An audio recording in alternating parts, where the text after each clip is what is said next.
Hi everybody! So you guys get snow day me because we just had our second snow day in a row up here in New York. We got about like 18 inches in some places. I think in my backyard we got like a foot of snow. Actually I am currently warming my toes because my dog decided to sneak out and run away for like a mile down the road with me chasing her. So if you live around here and you saw some crazy lady in her pajamas, because snow days equal pajama days, and socks and slides getting frostbite on her toes, that was me. So now I am warming up my toes, but side story anyway. I am back today. We're in February now, and we're going to talk about relationships. Yeah. But all sorts of relationships, because no matter what, we are always connecting. Yeah, there's the naughty one. We're always connecting in some way, in some form, to the people around us. We are always going to have some sort of connection, some sort of relationship with the people around us, whether we know them or whether we don't.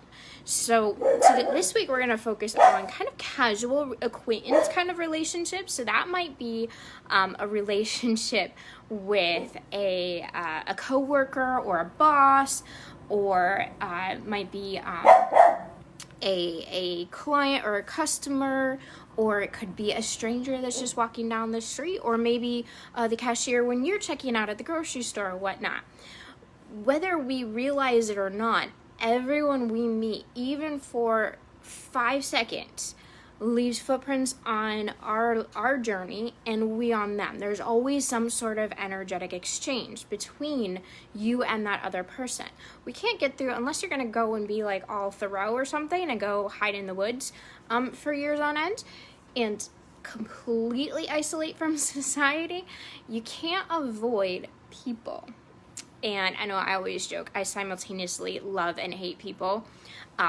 So I joke like that all the time, but in reality, I love people, and we always have that energetic exchange. And we have to make that decision, whether it is a positive exchange or a negative one, and how we're going to let that affect us.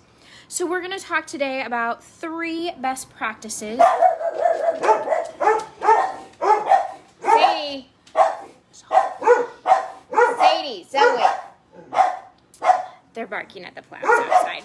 So we're going to talk about 3 best practices to navigate relationships with casual acquaintances today.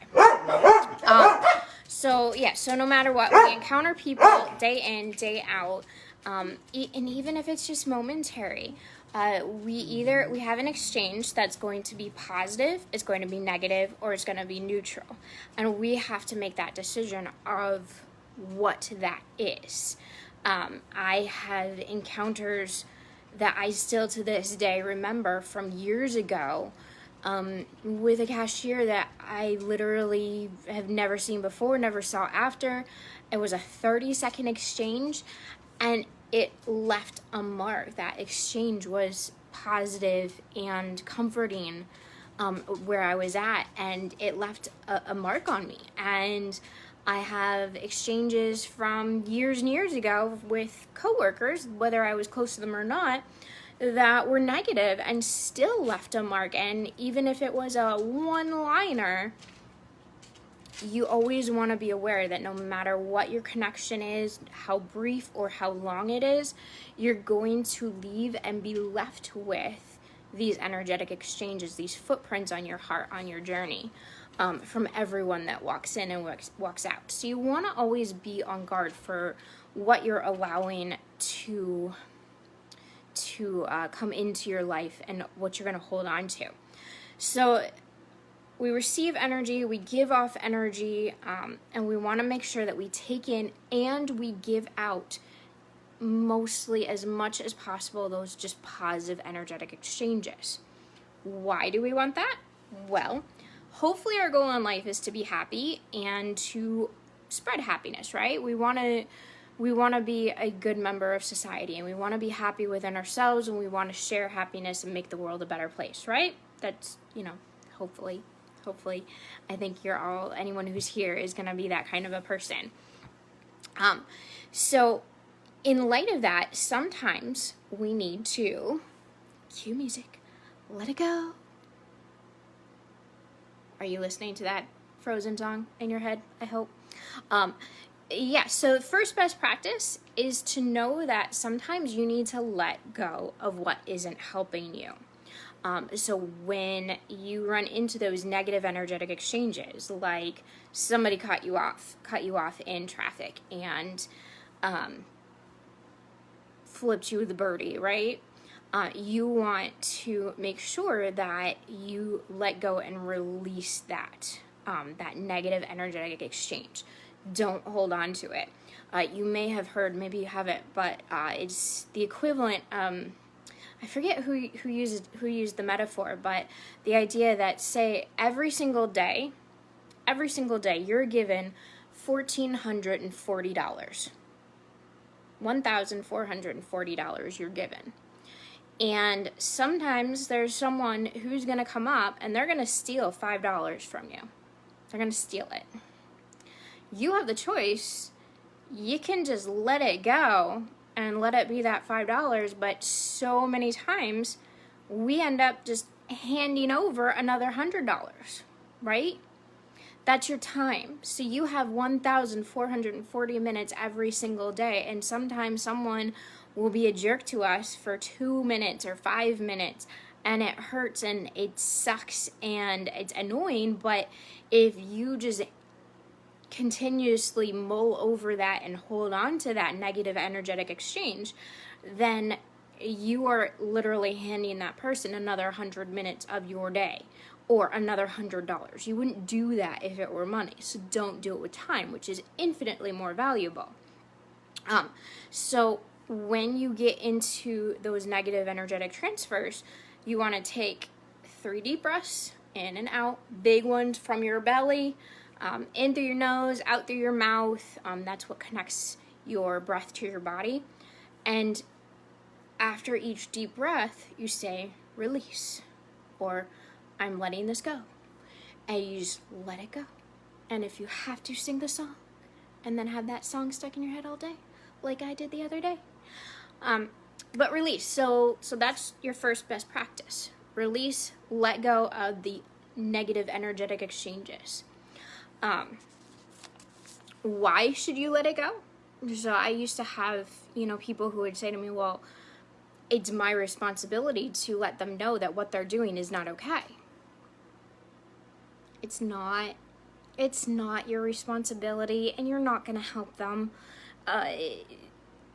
You can't control or change anyone else, only yourself. Flat out, you can't change them. You can say something like, that's uncool, I didn't like it, and then let it go. Release, right? And beyond the fact that you can't change that person, you don't know what's also going through them and their lives. So if somebody cut you off in traffic and gave you that negative energetic exchange, it could be that they are going through a very traumatic time in their life, and you just don't know. So you never want to take your energy and lose it and give it away to somebody else if it's a negative exchange, because it's not going to help you and it's not going to help them. It's only going to bring you back down. So the second best practice is to accept others for who they are. So you're going to have bosses, you're going to have coworkers, you're going to have employees, you're going to have professors or teachers that just rub you the wrong way. And that's just fact of life. You're not going to love and jive with every single person you ever meet or have to engage with. But the reality is that they're there, they're in your life for a purpose. And sometimes we just need to accept people and love them for who they are. You're a grumpy, so I've had, okay, I'm not going to say that because I don't know who's watching. But say you have a boss that's somewhat of a cantankerous, grumpy sort, right? you just gotta love him for that grumpiness that is him, right? And just let that be that person. Because if you spend all your energy just bamming up to that person or to that professor that you just cannot stand, you're just banging against the wall. Well, this person's not gonna change. But you're allowing yourself to change on their account, right? So sometimes it's just a matter of radical acceptance, is that you accept that this person, they're different from you.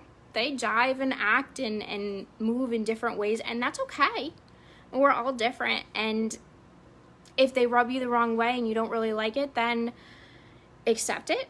Get what you need from them. So if it's a professor, well, you're only with them for a semester. Be who you are. Get what you need from that person. And don't let that negative rub against you. Don't let that affect your energy. Oh, I'm getting hearts. That's so cool. Thank you. Third, most important best practice for dealing with casual acquaintances is you want to decide who you are and how you want to be perceived. If you deem yourself a respectful, good, loving person, then you are always that. It doesn't matter what anyone else is to you. You always be who you are. If somebody is disrespectful to you, and if you saw my post on Monday, that idea that it can't be that respect has to be earned. It's either you're a respectful person or you're not. Don't allow somebody else the power to change who you are and to change the way you respond to things, because that is giving them power over you.